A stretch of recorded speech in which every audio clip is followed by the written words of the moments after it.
Senator Kassebaum, it's such a privilege to be with you today on behalf of Humanities Kansas as we're trying to capture the thoughts and history and the lives of notable Kansans. So thank you for being with us, and thank you for your remarkable service to Kansas. Oh, Deanell, thank you, and thanks for all you've done. There are so many times in the Senate I would think, gosh, I need to ask Deanell about this. And occasionally you did. One time I remember very well, I called and you were baking cookies for the children for Halloween. I probably was. And you were. What I did. Yes, that would be what I did. I think it was a Saturday. And so I'm trying to think back what issue came up that was really controversial, and I thought, I wonder what Deanell thinks about this. Well, we won't say what we talked about, but No. probably we had advice for each other. I do remember one notable time in my life, point in my life. It was when I was back in Washington for new judges school, right after I'd been confirmed. And this will not probably surprise you at that time, but I was the only woman in new judges school for the new federal judges. And lo and behold, I got selected, or appointed might be the right word, by the Chief Justice to give the speech at the Supreme Court. And I was sitting in my hotel room trying to figure out what do you say in front of all these brand new federal judges and the Supreme Court. And you called and said, do you want to go out to dinner? And so I did, and we went to dinner, and I just kind of whipped that speech off when I got home. So that was always a fun memory for me. You took my mind off of it. Wow. Nancy, you have such a long history in this state, and your family, you and I have shared families. So do you. Yes, Deanell, we've I shared. think often of your mother, and when I'd be driving around and visiting places and calling, and just always your mother was very involved and supportive, and well, you were young. Once I was. But it was late at night, and I think I had a flat tire or a bad tire. I just remember calling. It wasn't far from your home. It was Scandia. It's to Seattle. Yeah. And your dad had someone come out. And I think I had to change the tire. It was getting dark. And but you and all the family go back a long way. Well, let's talk about your family, because it goes back a long ways too. I'm sure you will say that your family had a great impact on your willingness and interest in being in public service. You want to talk about your first memory of what it means to be in public service and kind of what advice you got early on from your family? Well, that's interesting, because I don't think I got a lot, actually. I'm sure I was always interested, because I can remember being little and with my neighbor across the road, because we pretty much lived outside the city limits in Topeka at that point. And I wasn't in school yet, but we made a dandelion rope with stems of dandelions across, and if a car happened to come through, she was on one side and I was on the other of this road, and we'd yell, Wilkie or Roosevelt. So I guess it was in me to follow what was going on at that time. Well, who won the dandelion race? I know who won the president, but I'm not sure who won the dandelion race. For the benefit of younger viewers who don't probably know that history, do you want to tell about where you lived at that time? And you said it was then on the outskirts. It's no longer on the outskirts of Topeka. No, in a big house, big house. During the war, half of it, the folks shut off. So it was really kind of fun to be all together in a much smaller home than I grew up in. when I say it was outside the city limits, I remember going to Gage Park for grade school, and then Boswell Junior High, and then Topeka High School. But grew up hiking over the woods, hiking down through the woods to a sandbar in the Kaw River with my friend Betty Carmine, who was my same age and lived across this road, street from me, to see if we could get a suntan. And we'd spend endless hours there. And I look back and I think, no parent was ever around. And we'd walk probably 4 miles at least to get over to the sandbar down through the woods of the Kaw River and down the bluff. And so it was a very, it was not a growing up period that I ever remember talking much about public service, so to speak. When do you remember that you first knew that your father was a very important figure in Kansas, and what was your involvement at that time? Well, not much. We always, I think that reflects back in a way on mother and father. Dad was not one who talked a lot about it at home. It was usually with a group of men at lunch when he was downtown in Topeka. And I can't remember that we ever had much of a dialogue on it at the dinner table. Now, we were all expected to be at the dinner table and on time, even if we were out in the woods somewhere. Dad, but it was not, I was always interested in hearing about politics. And we went to the Republican National Convention the first time when we were pretty young, and the folks, we went. I'm trying to think which convention it was. We weren't that young. But it was never anything that came up that much. Again, for the benefit of younger folks who may be watching or hearing this, tell just a snippet about your dad's career and what he did. Alf Landon was her father, and talk a little bit about that. Well, Dad came from Pennsylvania to Kansas following the oil industry, and Dad was an oil man and drilled and went to Independence, Kansas, and had a connection through Oklahoma with others who were drilling oil wells down through that area at that time.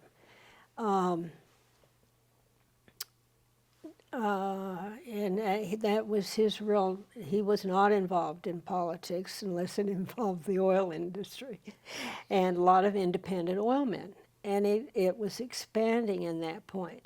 Now, Dad then was married, and his first wife died. And when Peg, their little girl, was born, and was quite young when Dad's first wife died.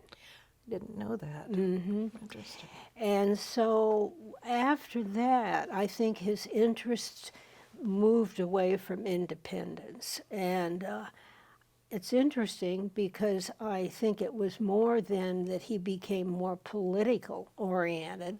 One, of course, oil industry and the men in it at that time were and still are to a certain extent. But Dad was involved, and I think he was in the political area down around Independence, Kansas.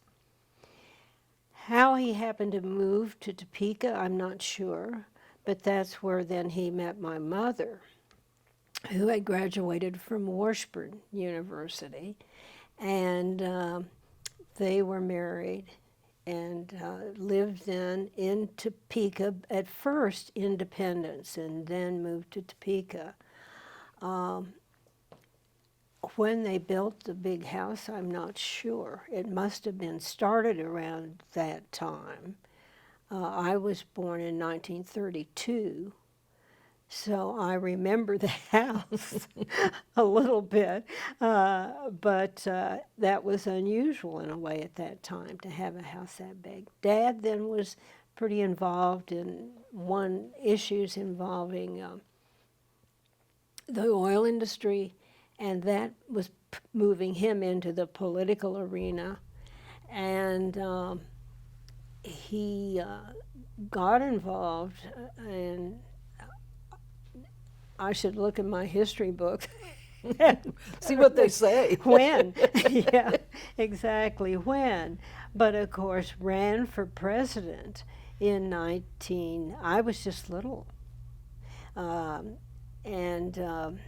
you remember anything about what got him to run for president? No, I don't. I remember, see, that's what I remember best was seeing the Wilkies come out to the house. Well, by then, because they had a Cocker Spaniel and just had puppies, and I remember Mother, now looking back, I don't remember it at the time, but saying, "Oh, why don't you come down and see? I know you'd like to see these puppies." Well, Mrs. Wilkie, I'm sure, really wasn't that interested. You know, I remember things like that. And then I told you about the dandelion. What Dad was doing then, other than having run and defeated by Wilkie, I'm not sure. I need to go look up. It's okay. None of us remember all that well. Let's kind of fast forward a little bit now. You went off to college. Okay. I've heard you talk about how college piqued your interest in political science. Well, I think just political science, and I was always interested in what was happening, not in the news, even before going to KU. We followed the news. You couldn't help but listen because Dad talked at dinner. That's where I was getting the news, and Dad liked to talk. He didn't necessarily expect an answer, but you did keep up, and particularly when I would listen to a lot of things probably I shouldn't have, realize the political aspects of it all. Then talk about you sort of, again, fast forward, you majored in political science, and then where'd you go from college? From KU. Well, and I was interested at KU in the politics at that time. And one thing I did there, after going into a sorority 2 years, the Theta sorority, and liked it a lot, but then Dean of Women, Assistant Dean of Women at that time, was very intense on getting a program started where when you came to KU, you didn't pledge the first year. Maybe you came about that time.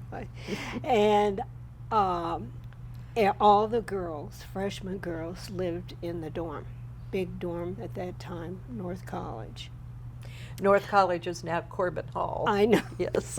But I was very impressed with that concept. So I moved over as a counselor for the last 2 years of my college, the freshman dorm. And 1 year had the floor. The second year I was, in my senior year then, my floor was assigned the first floor, and there were a lot of Wichita girls on the first floor. I had discovered were going out at night through the window. And this was new to me, and I did not know how to handle this. But eventually we did. And but I remember well, that was my first challenge as a counselor. But I think at that point my own political interest was just in the issues of the day. It wasn't thinking of myself doing anything so much as interested. And Brown versus the Board of Education, and you look back on it and you think, and then high school, Topeka High School, and at that time, why wasn't I more involved? Because it was something I always was interested in, just because I would talk about it at the dinner table if Dad didn't. So it had been an interest always, but never anything I personally thought I could or would do anything about. It's interesting you have that Topeka connection, and I think we all, as we look back at some of the Period of civil time. rights issues Yes. and personal justice issues, we think, well, why didn't that dawn on us? But at the then, time, right. it just didn't. That's true. Yeah. And it made quite an impression, though, and probably with you as well as with me, because it was, you read it. I was great at reading the papers, and I still do that. But it was great hearing it talked about. More from Dad's side, who I don't think really understood either.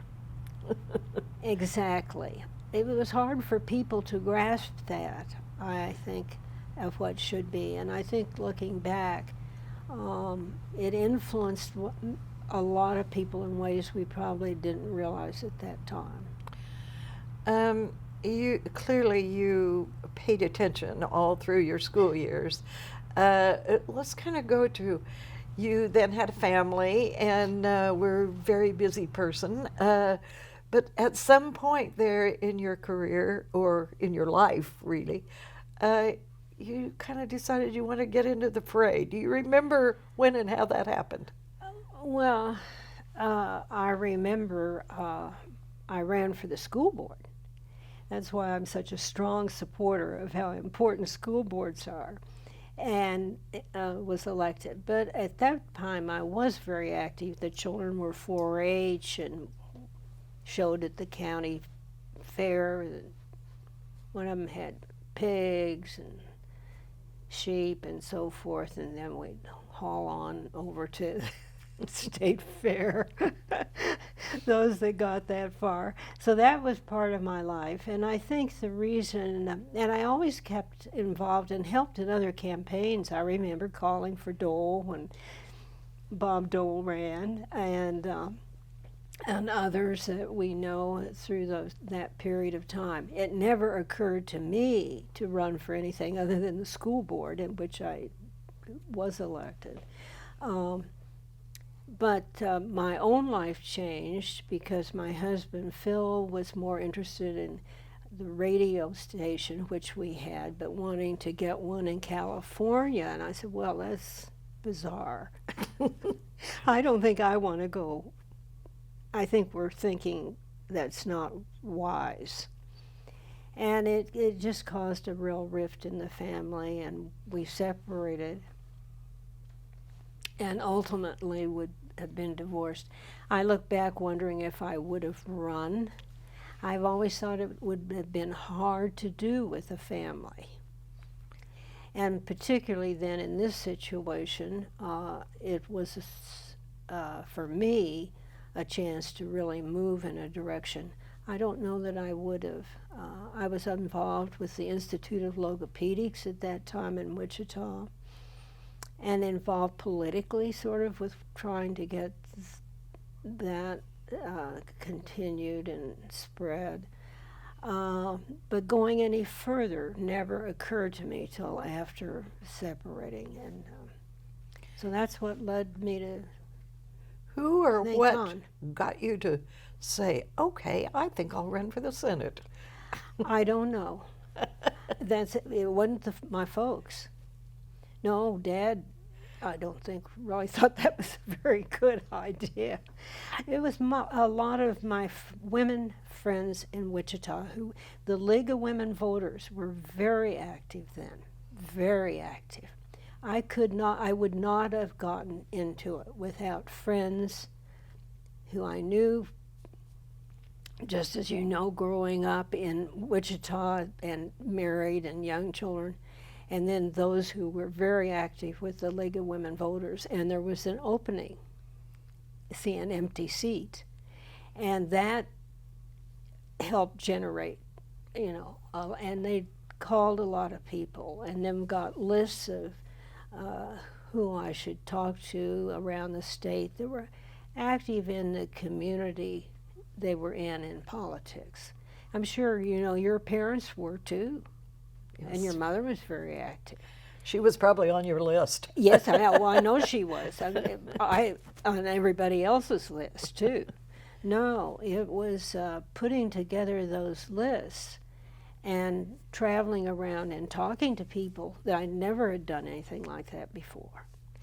Yeah, it was famous at the time that you really did travel around a lot and yeah. went literally community by community. You want to talk about that a little bit? Because Well, I people think- didn't know you very well at the time. No, they didn't, and I think they were surprised.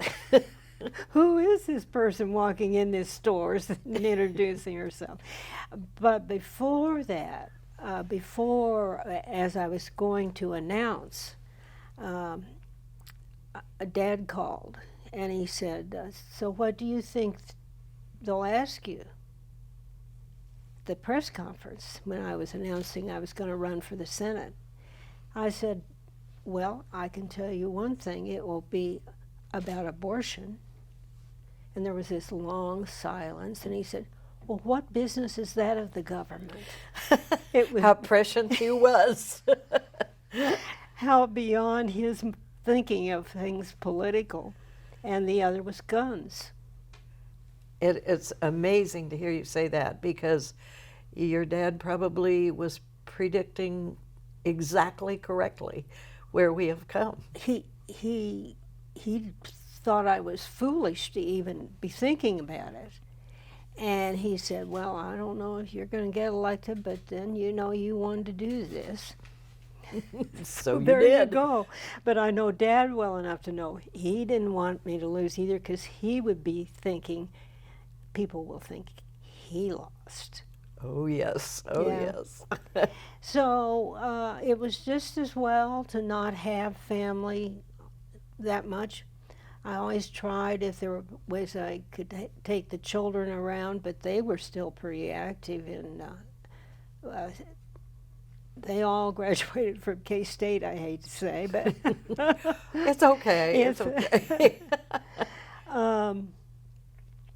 and that I tried to do. Plus, I always tried to be home every night. For the children. Mhm.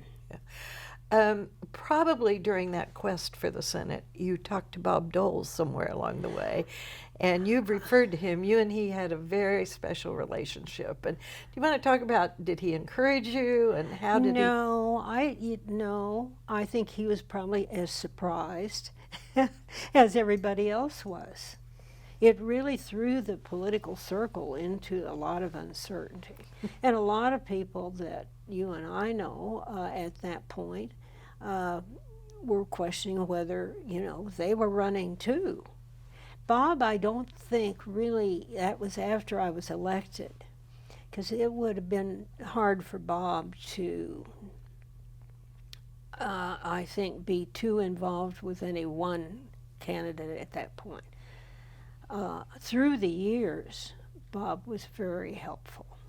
Helpful just because not always agreeing with me, but realizing we both had sort of an independent streak.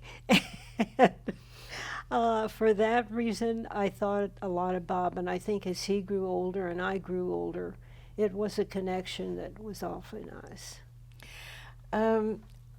you came to the Senate and you were the only woman at the time? Now, I've heard you answer this question, but I love your answer. What was it like to be the only woman in the Senate at the time? Well, it was quite an advantage, actually. I love it. On another occasion, I heard you say it was fun. Yes, well, I decided maybe that wasn't the best answer. Because it was, and I knew it. I knew that they thought, oh, well, we get Nancy on this committee, and now we say we have women in the Senate, the Republicans, were searching. And I didn't take myself so seriously that I didn't realize they were looking at it as a certain advantage as much as anything. And so did I. I mean, it was a real help. I always went home at night, again, because some of the children were there, some were still away at K-State. But do remember Bob Dole one day. The senators all had the sitting room, a dining room that was the Senate dining room, opposite of the Senate dining room where other older family or friends could come as well with a senator. And then separate Senate dining room, there was a Republican table and a Democrat table, and no one else was allowed in. Well, I never particularly wanted to go in anyway, but Bob took my hand one day and he said, "Come on, you're coming with me. You've got to come in here with the senators." And I did, and I sat with the Republicans. I never went back very many times. It just wasn't any fun, you know. Sit with the ones you see every day on the floor, too. So in that way, Bob was a big help. And, you know, Dad got involved and interested, but they never came to Washington. Not even when you were sworn in? Or? Well, I was in Topeka. Oh, you were in Topeka. Did your dad swear you in? No, no. He was there, though, right there up front. Who came out? I'm trying to think. Oh, well, it was a long time ago. So. No, it wasn't that long ago. It was at the Capitol. Yeah. So a lot of, you know, friends were there, and it was not a closed endeavor at all. And it was the, wonder if Bob, it was the chairman of the Senate. Can't think of. Well, but it was somebody came from Washington Yes, and yes. swore Oh, you yes, in yes. Topeka. Yeah. And you chose to do that in Topeka so your friends and family could be And so there. Dad could be there. Yeah, yeah.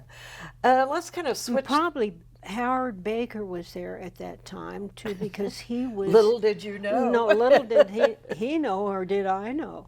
But he was majority leader at that point. I do know he came, too, when the Reagans came to see Dad for his 100th birthday. Oh, most Kansans of the time remember that. Yeah, it was a great moment. At that point, Howard was assistant to Reagan. Yeah. Was with him. Let's kind of switch to your Senate career and talk about the issues a little bit. What issues, when you got to the Senate and as you proceeded to do a brilliant job there, what issues were you most interested in? Well, one was foreign policy. Yeah. Now, that isn't the one that was most interesting to Kansans quite at that time. And and I think not finance so much as budget. But we always had those discussions. We met once a week for lunch, and these all came up and how people where they were going to be on the issue. This was the Republican open lunch. But transportation, because of the railroads, and that was one of the early issues I dealt with. The Little Rock Island was trying to the rocket. Yeah, keep going, and of course the aviation industry. So that was very important. Transportation, foreign policy, and I like to think budget, but I can't remember it as anything other than arguing when the time came up about what the budget would be. So I'm not sure. Did you, at the time, did other women begin to ask you about running for office, or did you have involvement with other women who aspired to high office? Well, anybody who came by and visiting, yes. And I think, I don't know that, and you know, the same for Kansas. There were some from Kansas. And it may have crossed your mind at one point. Well, life takes different paths. It does. You never know. And then Sheila Fromm was quite interested, and she did run. So I tried to be open to, but it's hard to tell someone, it's just kind of tough.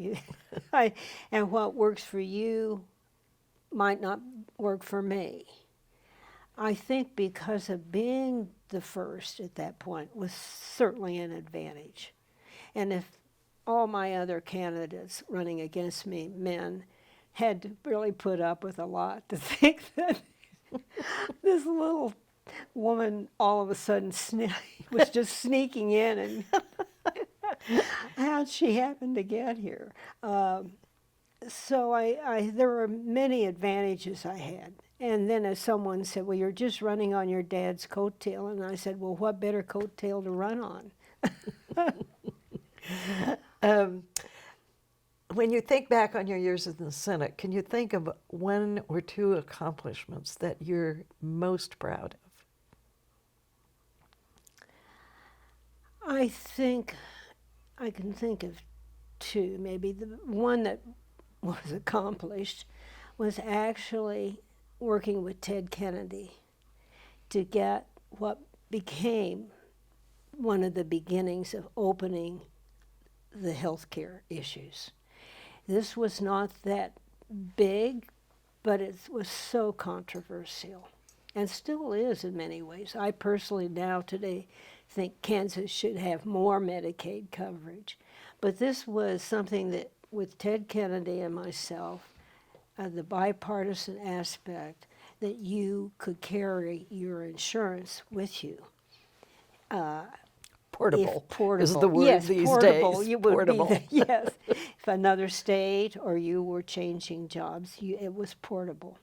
And that was a big first step, I would have to say. And it was a first step that mattered. And I think particularly for me, it was nice to be able to show you could work across the aisle.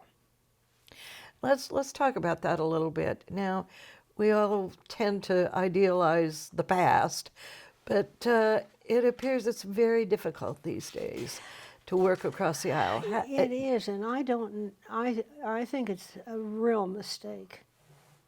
How it's come to be that, I don't know. On both sides, there seems to be, I think it's because the public itself.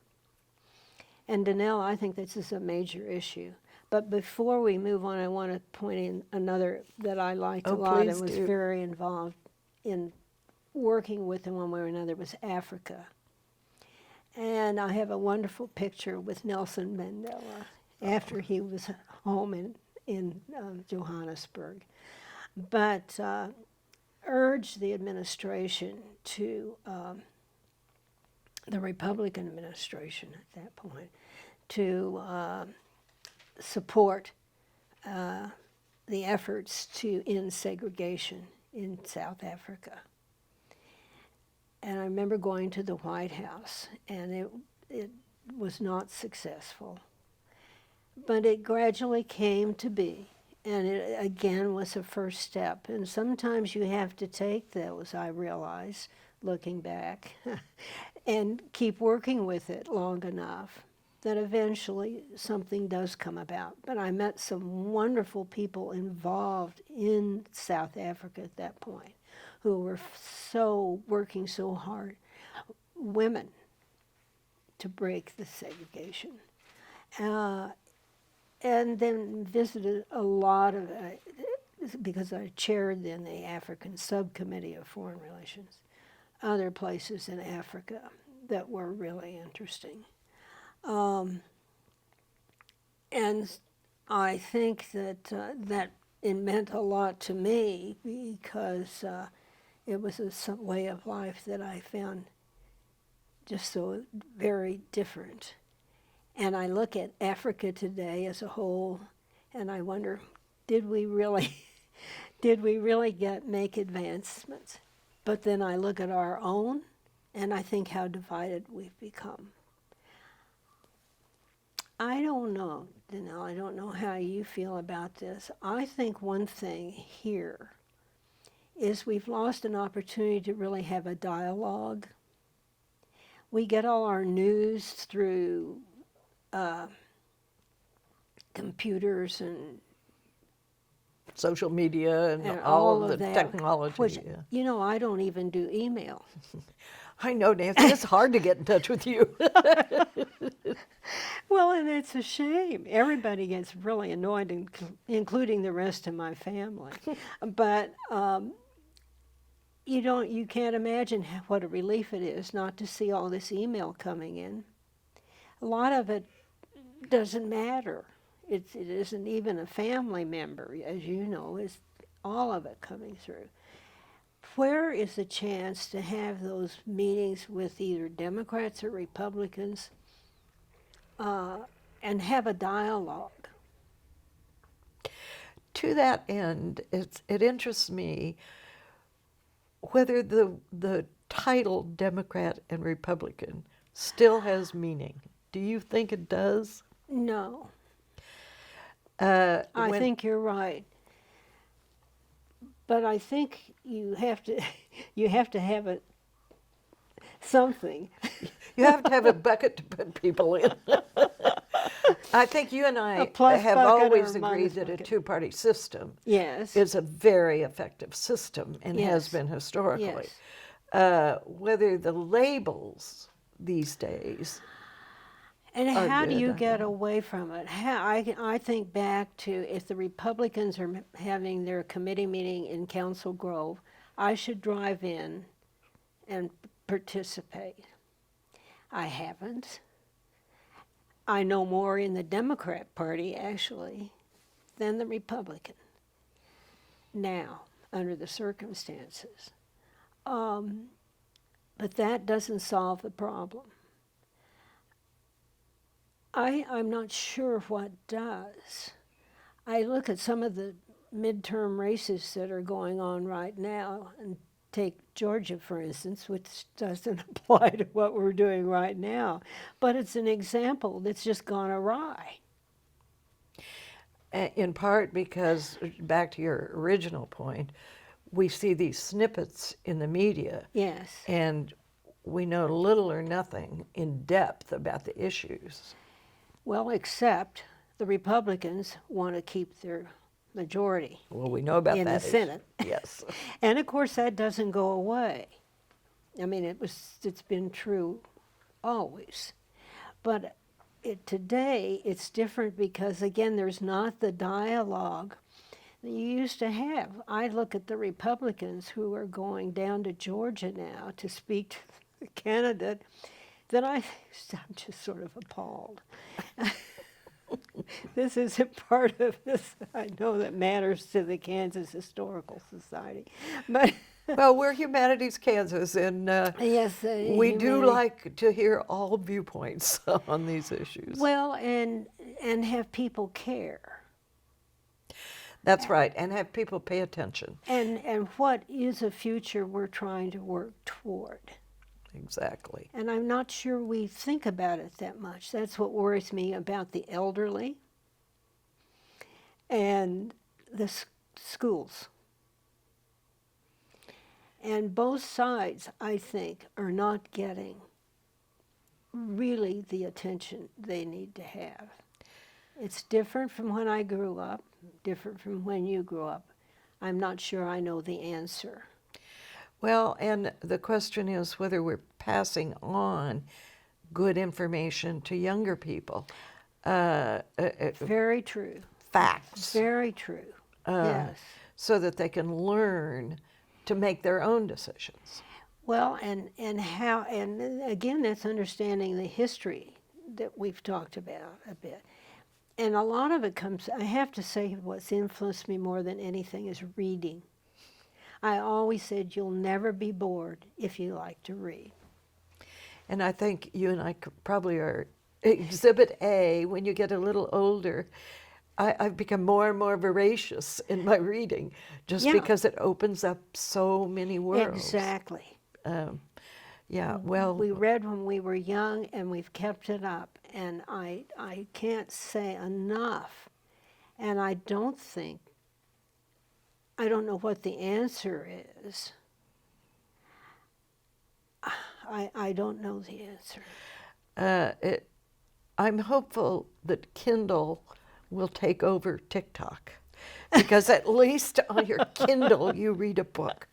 It's the sort of in-depth understanding that troubles me, whether Yes. younger people are really getting that in-depth. Right. Now, I don't want to dump on them because they also know a lot of stuff that we didn't ever know. That's true. Well, or maybe even want to know.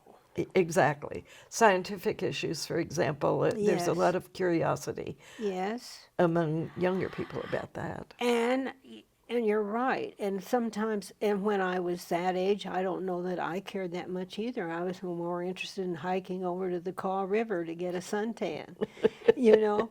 But I also read a book when I went to bed at night. I always went to sleep reading. Let's shift now a little bit to a little bit later. Then you had a whole new career after you sort of got reacquainted with Howard Baker. Do you want to talk about that? Well, Howard, I watched the Tennessee game the other night. I don't know if you saw that Oh, game. And I yes. thought, I can't believe. But anyway, well, he would have been right there cheering. I went to a number of Tennessee football games with Howard. He didn't go as often then, but we had I did, and so did Howard, really, a wonderful experience in Japan, because he was selected by President Bush to be our ambassador. So we were in Japan for 4 years. Was that a bit of an uprooting for you? No. No, No. it was fun. No, just enjoyed it so much and made so many wonderful Japanese friends. And I haven't kept up, and I hear from them often, some wonderful women there that made it so interesting to me about Japan, and who they themselves took such an interest in things of theirs that were Japanese. And so it was a sharing that I really enjoyed, and I think Howard did too, but it was a lot of friendships there that I've kept up. Nancy, when you think back over your career, what does Kansas mean to you? How does Kansas fit in all this? And are we, as William Allen White was known to say, quite different? Well, I don't think we are, but I think we, maybe because you grew up in a small town, and while I didn't grow up in a small town, really had a lot of ties, like in Whitewater and in a smaller community. And here, the land that I have at one point was owned by a cousin of Mother's. Oh. So there's a tie back, actually. She and her husband had a bank that was now part of it. It was sold a long time ago. But Kay used to take my children when they were just little down to catch tadpoles in the creek down at the farm where we are. And they are long gone. But I think there's a tie to our land that for any of us that were close to where we could grow up with that tie, it is something I would never choose to leave. And you really never did. I never did. Nancy, on behalf of all Kansans, which is a big, presumptuous thing to say, but Yes. I thank you. You have been a voice of moderation. You have been a thoughtful public servant. You reflect what I believe are Kansas values. So thank you. What would you like to say? Well, and I thank you. Oh, no. I think the friends I've had along the way that have made such a difference. You're one, you don't see them for quite a while. And it could be the ones in Japan or where I've been. or where I am now. And I think, I'm about 5 miles, 6 miles from my son and daughter-in-law, but I think, what if I should tend to trip and fall down the stairs? What if I fell? I wonder if there's a whistle I should have that I could call somebody. No, I wouldn't trade it for anything. And I think there's something about Kansas that has provided roots for people that as you get older, you tend to look back. And I think that's one thing that is something that is unique about Council Grove or Harrington or Whitewater or all the little communities we still have around us. How many people do go home, if possible, at least to visit. I don't know that. I think actually they're saying more people are moving back to smaller communities, are they not, in Kansas? I think. Well, we can all hope that that will happen. There are a lot of things that smaller communities need to be well connected technologically in Yes. order to be productive. Yeah. And one worries about the agrarian base of these That communities. is, yes. That I think is a real worry for us here in Kansas. Yeah. And water. And water. And That's water. true. So I'm not as active as I should be, and that bothers me. But on the other hand, I don't drive. The family doesn't let me drive outside Morris County, so I can't. I couldn't get to see you, or anybody at KU or K-State, or as that goes. But usually somebody's going in. You make it Catch a around ride. quite a lot. But I don't speak much. Now, I did do a Dole Institute speech. I was there that day. That was the one where you That's right. did a great you job. Were there. You were there, and that's the last. Really, I've been away from here since then. I'm surprised I even could get up and do it. But it maybe when you really are interested in what you're talking about, you do rise to the occasion. And that was a time, and Pia, Pi, have you met her? Yes. She's Dole's assistant. Yes. You know, she's going to be coming back out. She's moving to Florida right now, because I called with all the storms, and she said, well, packing up right now. So maybe we can see. together. She's always, and I don't think she's moving to Kansas, but Well, we could spend hours and hours on this. Let me ask you one last thing. When Nancy Landon Kassebaum Baker sits down at her farm late in the night, what are the things that have given you the most joy? oh, Deanell, it's a hard question to answer. I suppose that I've been so fortunate in having wonderful friends, a family that's been very supportive.